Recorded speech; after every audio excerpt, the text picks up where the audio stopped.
Hey, Ed Sheeran? More like bread Sheeran, cause I wanna eat bread, cause I'm hungry. What's up, is a culture detective here investigating your favorite albums, and today I'm going to be doing an album review on the new Ed Sheeran album, Subtract, or Minus, or Negative.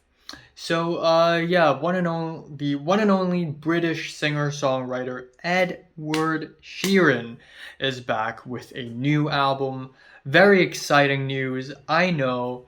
And if you have been following my channel in the last few years, you know that I have reviewed his music for a little bit already. I reviewed the album Divine, and I remembered really disliking it, and the album Equal is just as mid and boring and forgettable. I literally cannot remember any single tracks off of Equal.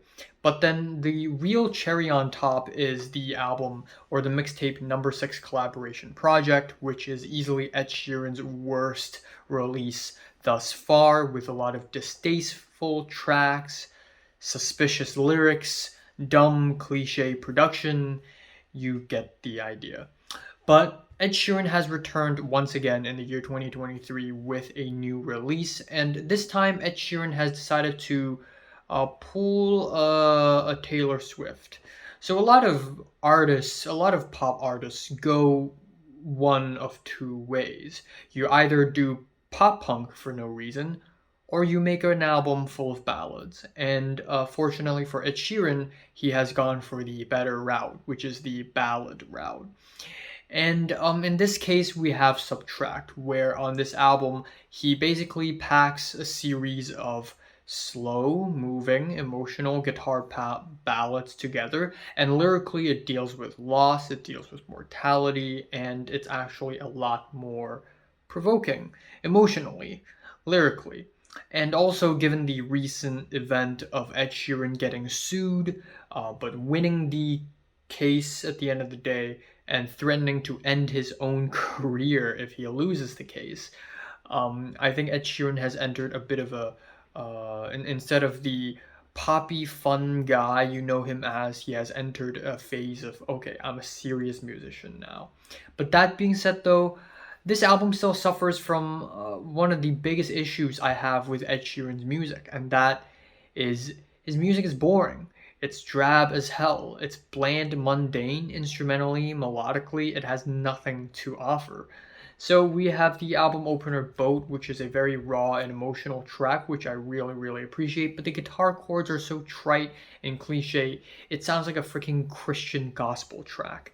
The track Saltwater has some thought provoking lyrics about being immersed in cold salt water, which I really love, but musically, it's so tame, it's so muted, I feel like I listened to nothing after the track.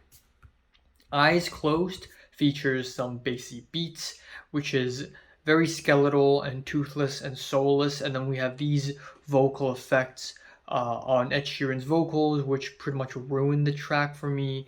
And musically, melodically, it doesn't really give much either. And then we have the track Life Goes On with its generic basic guitars.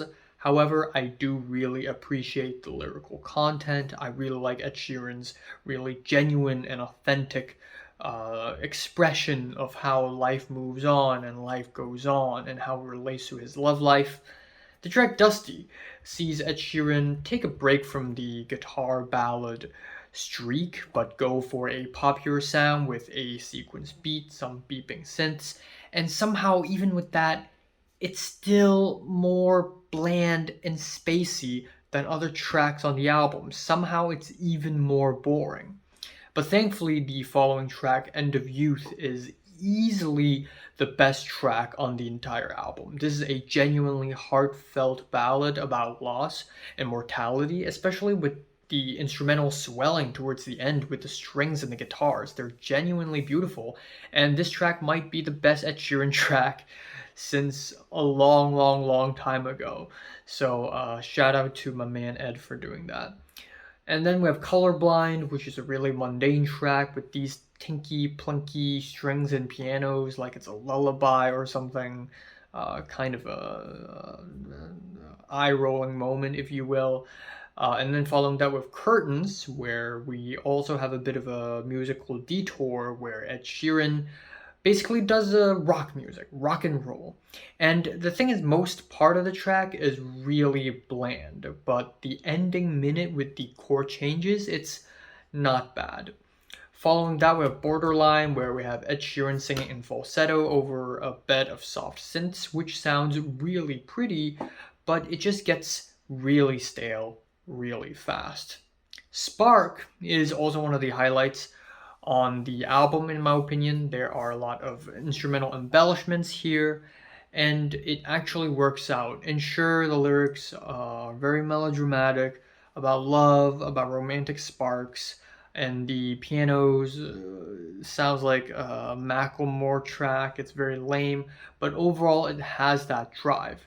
Vega is a quiet ballad, and the instrumentals are very tame, very forgettable. I can pretty much say the same thing for Sycamore, the next track, which is one of the most forgettable tracks here. It's very airy, it's very sterile, it's very clean, it's very boring. And again, that's why Ed Sheeran gets sued so often. It's that his music sounds like literally anything else combined. It's like if you feed through all the poppy, modern millennial ballads through an AI and it automatically generates ballads, it would be the songs on this album. I hate to say it, but it's kind of true. Ed Sheeran, please, you're better than this.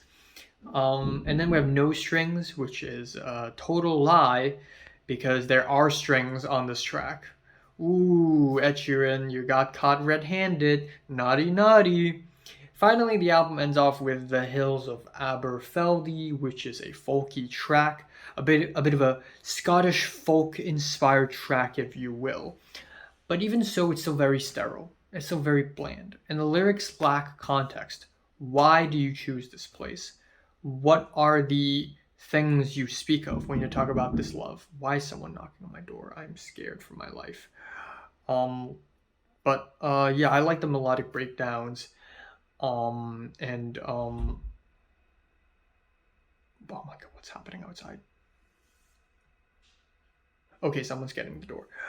Okay, let's just wrap this up right now. Ed Sheeran, I hope it goes well for you. Um,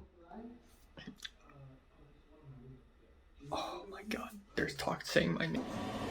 All right, that was something. UPS delivered a message, delivered a package to me. I wonder what it is. Yeah. So I'm giving the new Ed Sheeran album Subtract a strong 4 to a light 5 out of 10. So have you listened to this new Ed Sheeran album? Comments below. Let me know. Subscribe if you want more. Thanks for watching. I don't know what I'm doing. I am mentally going insane. Okay, bye-bye.